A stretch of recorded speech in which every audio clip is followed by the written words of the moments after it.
The key beneath the floor.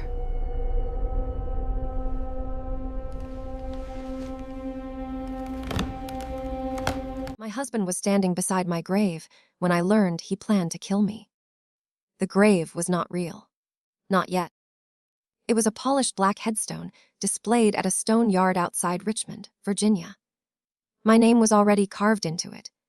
Claire Bennett, beloved wife. The only thing missing was the date of my death. I sat in my car across the road, staring through the rain, while Daniel talked to the salesman beneath a gray umbrella. Beside him stood my best friend, Vanessa Cole. She held Daniel's arm with the easy confidence of a woman who had done it many times before. Then Daniel leaned close and kissed her. That kiss destroyed 18 years of trust. The headstone destroyed something deeper. I did not know why they had ordered it, but I knew one thing with perfect clarity. I could not let them know I had seen it. 3 days earlier, I had believed I had a good marriage. Not an exciting marriage, perhaps, but a strong one. Daniel and I lived in a large brick house in Westbridge, a quiet suburb where lawns were trimmed and secrets stayed behind expensive doors. He managed commercial construction projects. I worked as an accountant for a family-owned medical supply company. We had no children. That had once been a sorrow between us. Over time, it became a silence we learned to walk around. Vanessa had been my friend since college. She was the person who held my hand after my mother died. She chose the dress I wore at my wedding. When she lost her apartment after a divorce, I let her live in our guest room for 7 months. I had given both of them the safest places in my life. Now they were choosing my headstone together. I drove home by a longer road so I could stop shaking. By the time Daniel arrived that evening, I had made meatloaf, opened a bottle of wine, and arranged my face into the expression of a tired but ordinary wife. He kissed my forehead and complained about traffic. I asked about his day. He told me he had spent the afternoon inspecting a warehouse. That was his first lie after I knew to listen. Vanessa texted me during dinner. She asked if I wanted to meet for coffee on Saturday. I answered with a heart and said I would love to. That was my first lie.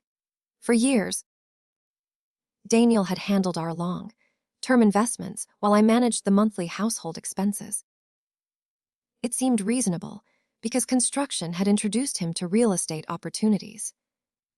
I still reviewed our joint tax returns, but he often told me that certain projects were held through complicated partnerships. I had trusted his summaries. The next morning, I called in sick and opened the fireproof cabinet in his home office. Most of the records looked normal. Mortgage papers, insurance policies, vehicle titles. Then I found a folder marked Oak Ridge Storage. Inside was a rental agreement for Unit 314. Daniel had paid cash for 3 years. The emergency contact was not me. It was Vanessa. I photographed every page and returned the folder exactly as I found it. At noon, I met Vanessa for coffee. She arrived wearing a cream coat I recognized. I had given it to her the previous Christmas. She hugged me, ordered my usual drink, and asked whether Daniel and I had planned anything for our anniversary. Our anniversary was 6 weeks away. I told her Daniel had mentioned a trip to the Blue Ridge Mountains. For 1 second, her smile changed. It was not disappointment. It was alarm. Then she laughed and said that sounded romantic. I asked if she was seeing anyone. She stirred her coffee and said she was enjoying being independent. Another lie. I wanted to throw the cup in her face. Instead, I told her I envied her freedom. She reached across the table and squeezed my hand. That small act hurt more than the kiss. Betrayal rarely arrives wearing the face of an enemy. Sometimes it wears your old coat and remembers how you take your coffee. That afternoon, I drove to Oak Ridge Storage. Unit 314 was in a building with cameras at both entrances. I could not get inside without a code, and I was not ready to alert Daniel by asking questions. I parked where I could see the gate and waited. At 6:20, Vanessa's blue sedan arrived. She entered a code and drove through. 20 minutes later, she came out carrying a small metal box. Daniel's truck followed her. They separated at the highway. I followed Daniel. He drove west for almost an hour, leaving the suburbs behind. At last, he turned onto a narrow road and stopped at a white farmhouse surrounded by bare trees. A new wooden sign near the driveway read Bennett Ridge Farm. My last name. My husband's dream. A property I had never seen. I passed without slowing, then parked half a mile away and searched the county property records on my phone. The farm belonged to Blue Heron Holdings, a limited liability company formed 4 years earlier. Its registered agent was a lawyer named Samuel Voss. I searched the company name and found 3 more properties, 2 rental houses, and a lake cabin. Daniel had told me our investments were struggling. Apparently, only my investments were struggling. My mother had left me $680,000. I had placed most of it in an account intended for retirement and emergencies. 5 years earlier, Daniel had convinced me to move the money into what he called a protected real estate fund. He said it would give us a secure future. I had signed documents without reading every page. The shame of that mistake burned through me, but shame was a luxury I could not afford. I needed facts. I called a lawyer the next day from a park near my office.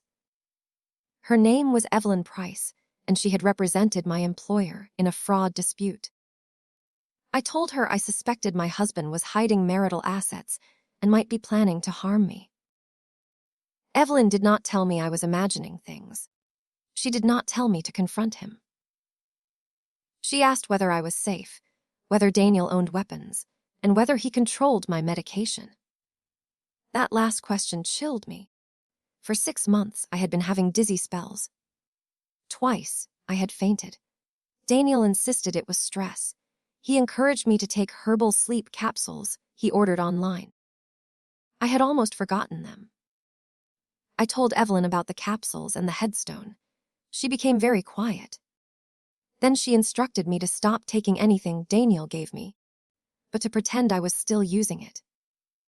She advised me to photograph every financial record I could access and open a bank account in my name only. She also gave me the number of a private investigator named Marcus Reed. Before we ended the call, she said something I repeated to myself for weeks. Do not seek revenge before you secure the truth. That night, I opened one of the sleep capsules and poured the powder into a plastic evidence bag. I replaced it with flour and swallowed the harmless capsule in front of Daniel. He watched me drink the water. Then he smiled. Marcus Reed was a retired state police detective with patient eyes and an old scar beside his mouth. We met in the back booth of a diner 2 towns away. I showed him the photographs, the company records, and the picture of the headstone. He studied it for a long time. He said a headstone alone proved nothing. Some people purchased them early. An affair was not a crime. Hidden property could become a divorce issue. But if the capsules contained a dangerous substance, everything changed. He sent 1 capsule to a private laboratory. While we waited, I continued acting normal. Daniel became more attentive. He cooked dinner twice. He brought me flowers. He asked about my dizziness and suggested increasing the sleep capsules from 1 to 2. I said I would consider it. Then he surprised me by announcing our anniversary trip. He had booked a secluded cabin in the mountains for the first weekend in October. The cabin stood near a steep hiking trail. I felt the room tilt, but this time it was fear, not medicine. I smiled and told him it sounded perfect. The laboratory result arrived 2 days later. The powder contained a prescription heart medication combined with a strong sedative. In small repeated doses, it could cause dizziness, confusion, and fainting. A larger dose could slow the heart dangerously. In a person found after a fall, The symptoms might be blamed on trauma or an undiagnosed condition. Marcus told me to contact the police immediately. Evelyn advised caution. The capsule proved that I possessed a dangerous mixture, but not that Daniel had prepared it. The bottle was labeled as an herbal supplement. Yet a defense lawyer could claim contamination or argue that I had altered it myself. We needed a clear connection. Marcus installed 2 small cameras in areas of the house where I had a legal right to record. One faced the kitchen counter. The other covered Daniel's office doorway and desk. I placed a new bottle of harmless capsules in the usual cabinet and waited. Nothing happened for 4 days.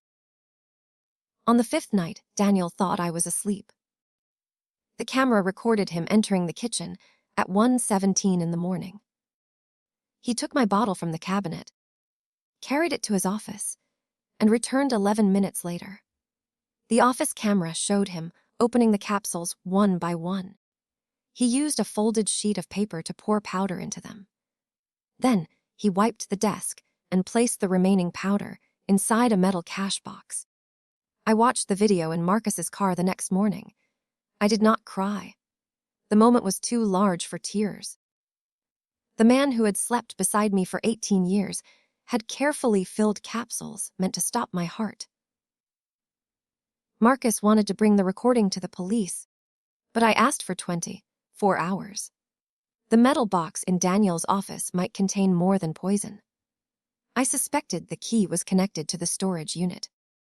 That evening, I waited until Daniel showered and searched the underside of his desk. I found nothing. I checked the books, the drawers, and the back of a framed photograph. Still nothing.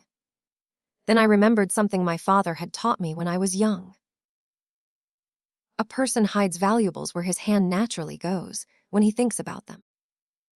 Daniel often sat at his desk and rubbed his shoe against one loose floorboard. After he left for work the next morning, I knelt beside the board and lifted it with a screwdriver. Beneath it lay a brass key attached to a plastic tag. 314. My hands began to shake, not from fear this time, from the feeling that the locked door in front of me had finally opened. Marcus came with me to Oak Ridge Storage. We photographed the key before using it and recorded our entry. Unit 314 smelled like dust and cardboard.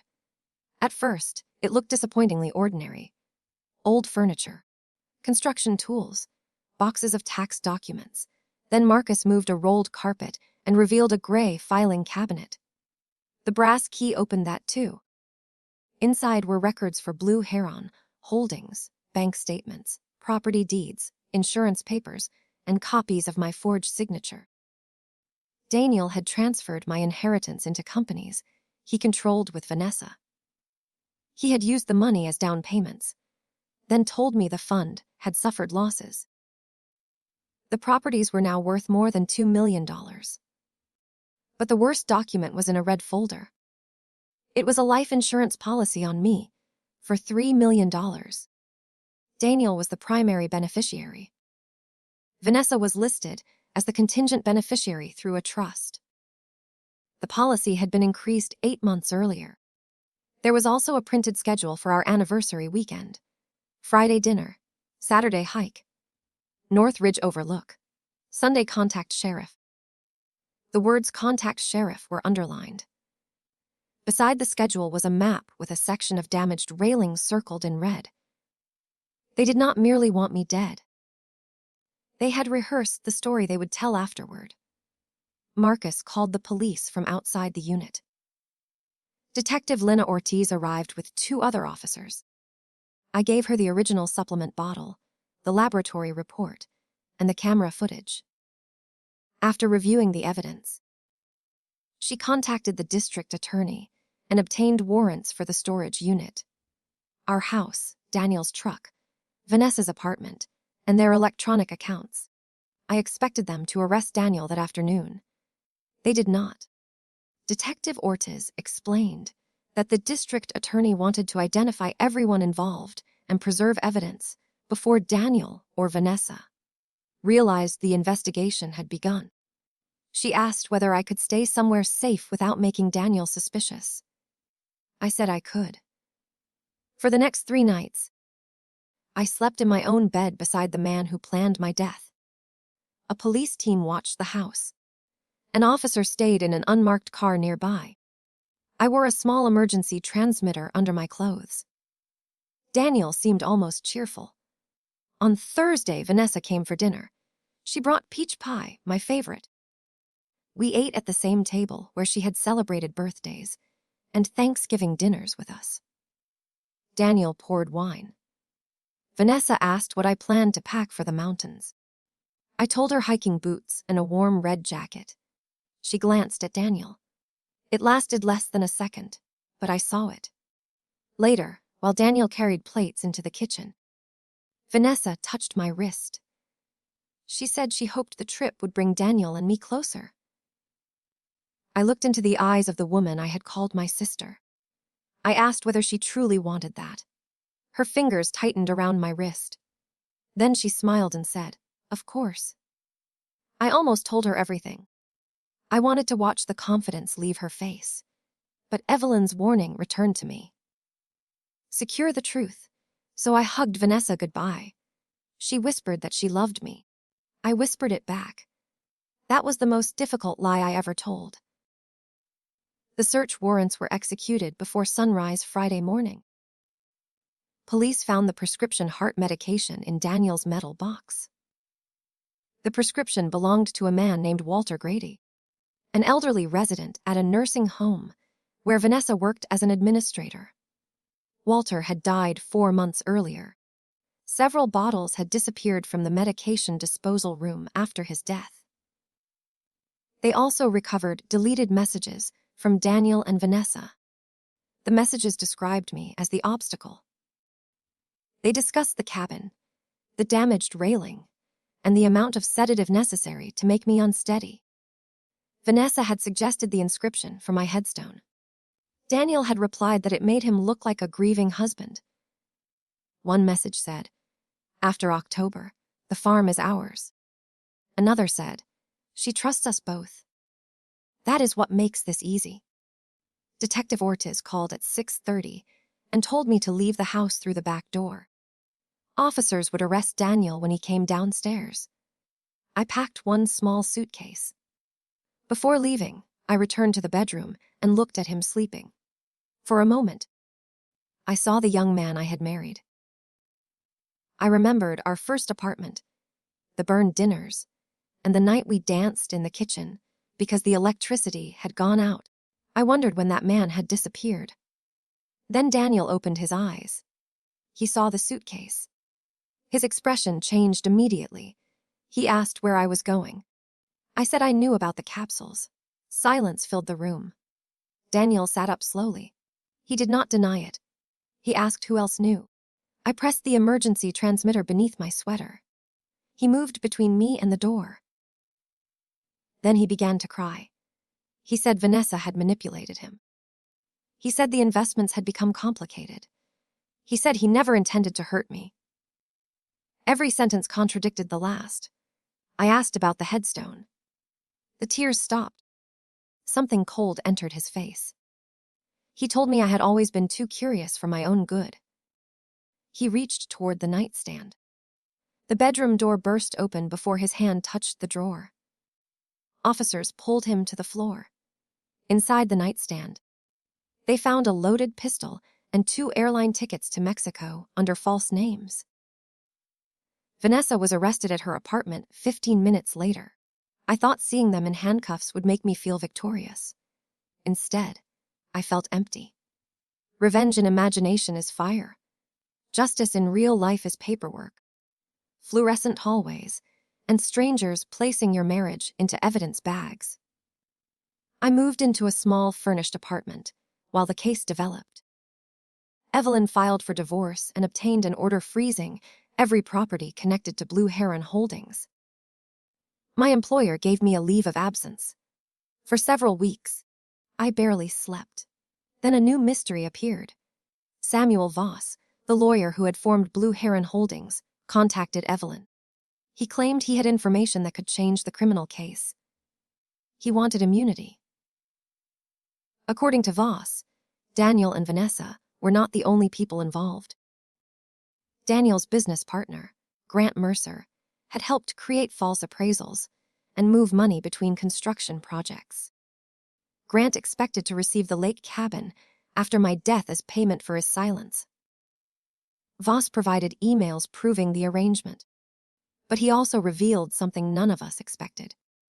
The plan to kill me had begun before the affair. 4 years earlier, Daniel discovered that Grant had stolen money from a hospital construction project. Rather than report him, Daniel joined him. They used shell companies to hide the theft. My inheritance gave them legitimate, looking capital. When I began asking why our tax returns showed unusual partnership losses, Daniel feared I would uncover the fraud. Vanessa entered the plan later. She had been having financial trouble after her divorce. Daniel offered her money, then affection, then a future at Bennett Ridge Farm. He told her I was unhappy and planned to leave him with nothing. She chose to believe the version that rewarded her. The affair was real, but greed had introduced them long before love did. Grant was arrested in December. Voss surrendered his law license and became a government witness. The charges expanded to attempted murder, conspiracy, insurance fraud, money laundering, forgery, theft, and racketeering. The evidence was overwhelming. Yet Daniel still believed he could control me. Through his attorney, he offered a deal. If I supported a reduced sentence and refused to testify about certain statements, he would return my inheritance and give me the house. The arrogance of it stunned me. He was offering to return what he had stolen as if it were a gift. I refused. 2 days later, I received a handwritten letter from Vanessa in jail. She apologized for the affair, but claimed she had never believed Daniel would actually kill me. She said the messages were fantasies. She blamed medication, stress, and emotional abuse. At the end, she asked me to remember our friendship. I remembered it. I remembered driving 6 hours when her father died. I remembered loaning her money without asking when she would repay it. I remembered giving her a key to my home. Then I remembered her choosing the words for my grave. I gave the letter to Detective Ortiz.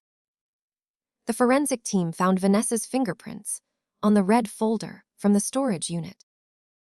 Pharmacy records showed she had searched for interactions between the heart medication and sedatives. Security footage from the nursing home showed her removing a disposal box after Walter Grady's death. She had not been a frightened bystander.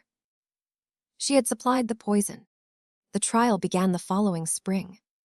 By then, my dizziness had disappeared. I had returned to work, rented a small house, and started therapy. Healing did not happen in a straight line. Some mornings I felt strong. Other mornings, a familiar song or the smell of Daniel's soap made me sit on the bathroom floor and cry. I learned that grief does not care whether the person you lost deserves to be missed. I was not grieving the man in jail. I was grieving the husband I thought I had. At trial, the prosecutor displayed the headstone photograph on a large screen. Daniel stared at the table. Vanessa stared at me. I testified for nearly 5 hours. I described the capsules, the hidden key, the storage unit, and the moment Daniel blocked the bedroom door. His attorney suggested that I had misunderstood normal estate planning. He implied that I had planted evidence because I wanted control of the properties. I answered calmly. Then the prosecutor played the kitchen video. The courtroom watched Daniel open each capsule and fill it with powder. There was no misunderstanding after that. Grant Mercer accepted a plea deal and testified against them. Samuel Voss explained the shell companies. A toxicologist described how the mixture could have caused a fatal fall. Detective Ortiz read selections from the recovered messages. Finally, the prosecutor played an audio recording found on Vanessa's phone. It had been made accidentally during one of their meetings at the farmhouse. In it, Vanessa worried that I might survive the fall. Daniel said he would make certain I did not. Then they laughed. That laughter changed the room. Jurors who had avoided looking at me lifted their heads. Daniel's attorney closed his eyes. The jury deliberated for 7 hours. Daniel was found guilty on every major count. Vanessa was convicted of conspiracy, attempted murder, theft, and fraud. Daniel received 42 years in prison. Vanessa received 28. Grant received 15. Voss received a shorter sentence because of his cooperation. At sentencing, Daniel asked to speak. He turned toward me and said he was sorry our marriage had ended this way. Not sorry he poisoned me. Not sorry he stole from me. Sorry it had ended this way. As if the ending had happened to him. The judge asked whether I wanted to make a statement. I stood and looked at the man I had loved for almost half my life. I told him that, for months I had wondered what I had done wrong. I had searched my memories for the moment, when I failed as a wife or friend. But the trial taught me something important. Trust was not my crime. Love was not stupidity. Their choices belonged to them. Then I told Vanessa that the headstone she selected would never stand over me. It would stand over the life they had planned. Neither of them looked at me after that. The financial case took another year. The court returned my inheritance with interest and awarded me ownership of the farmhouse, the rental properties, and the lake cabin. Some assets were sold to compensate other victims of Grant and Daniel's construction fraud. I supported that. Justice should repair more than one life when possible. The day the court transferred the recovered funds, I sat in Evelyn's office and stared at the balance on the page. I expected triumph. Instead, I remembered my mother. She had spent 40 years running a small bakery, waking before sunrise, and saving every dollar she could. Her inheritance had not been effortless money. It represented thousands of dark mornings, burned fingers, and holidays spent working while other families rested. Daniel had not only stolen from me. He had stolen the final gift my mother left behind. I went to the cemetery that afternoon and placed the court order beside her headstone. I told her I was sorry I had trusted the wrong person. Then I imagined what she would have said. My mother never wasted time punishing someone who had already learned the lesson. She would have told me to stand up, take the money home, and do something decent with it. That was the moment I stopped thinking of the recovered property as revenge. Money could not restore 18 years or erase the sound of Daniel laughing about my death, but it could become shelter. It could pay a lawyer, repair a car, or give a frightened woman enough time to make a safe decision. I kept Bennett Ridge Farm. At first, everyone advised me to sell it. Evelyn said it carried painful history. Marcus called it a monument to betrayal. They were not wrong. But when I visited, I saw beyond what Daniel had intended. The farmhouse was solid. The land included 30 acres, a creek, and an old barn. Morning light covered the hills in gold. I decided that Daniel did not deserve permanent ownership of the meaning of that place. I renamed it Second Dawn Farm. With money recovered from the case, I converted the farmhouse into temporary housing for women leaving dangerous relationships. The barn became a workshop and community room. We partnered with local legal clinics and job programs. No sign displayed my full name. I did not want a monument. I wanted a door that locked from the inside and opened toward a future. The first resident was a nurse named Regina and her 12-year-old daughter. They arrived with 2 trash bags of clothes and a frightened little dog. On their first morning, I found Regina standing on the porch watching the sunrise. She told me she had forgotten mornings could feel quiet. That sentence was worth more than every property Daniel had stolen. One final matter remained. The stone yard had kept the headstone, because Daniel had paid only a deposit.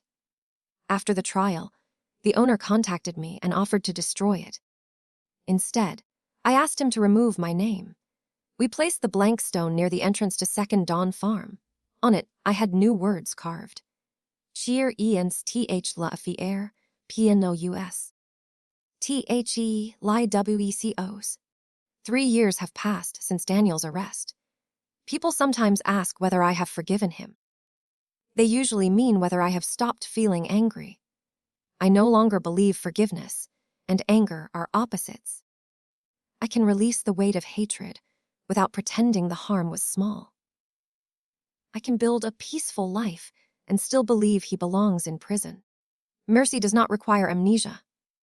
Vanessa wrote twice more. I never answered. Daniel filed an appeal. It was denied. Grant's remaining assets were sold. Walter Grady's family received a settlement from the nursing home. After learning how poorly the medication disposal system had been managed, his daughter visited the farm once. We planted a maple tree near the creek in his memory. Marcus retired from private investigation, though he visits every few months and pretends it is only because our coffee is good. Detective Ortiz joined the farm's advisory board. Evelyn became the person I call first when something wonderful happens. My life is smaller in some ways and larger in others. I live in a cottage on the edge of the property. I grow tomatoes badly. I adopted an old brown dog who snores louder than Daniel ever did. I still work part-time as an accountant because numbers, unlike people, confess when they do not balance.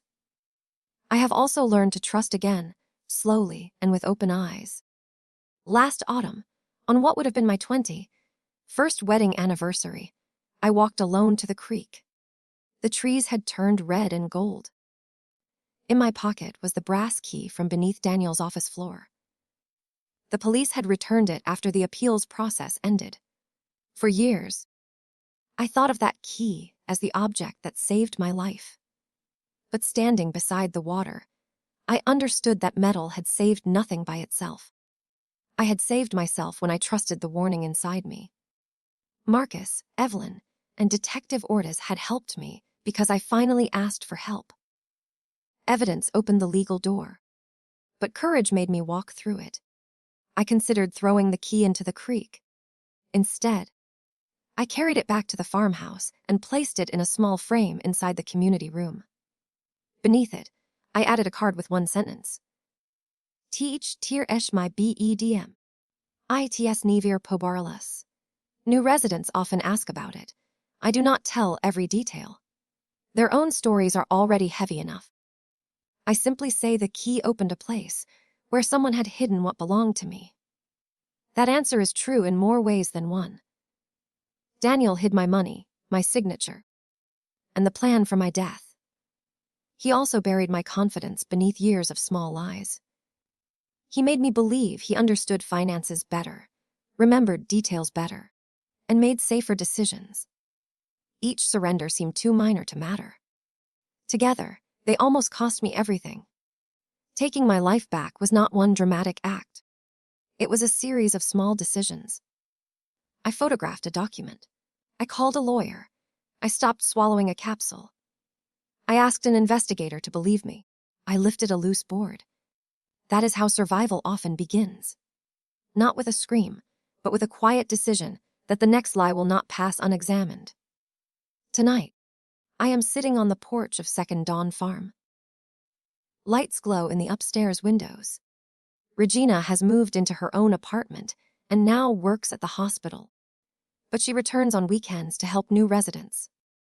Her daughter is applying to colleges. The frightened dog has become fat and shameless. Beyond the porch, the blank headstone catches the last light. Once, Daniel and Vanessa believed it marked the end of my story. They thought they had chosen the date, the place, and the final words. They were wrong. The stone does mark a death, but it was not mine. It marks the death of their secret, the death of my silence, and the death of the woman who mistook surrender for love. I survived the grave they prepared for me. Then I built a doorway from the stone. And every woman who walks through it reminds me of the truth my husband learned too late. You can steal a trusting woman's money. You can betray her heart. You can even carve her name into stone. But if she finds the key before you close the door, you had better understand one thing. She is not coming back for revenge alone. She is coming back for everything that was always hers.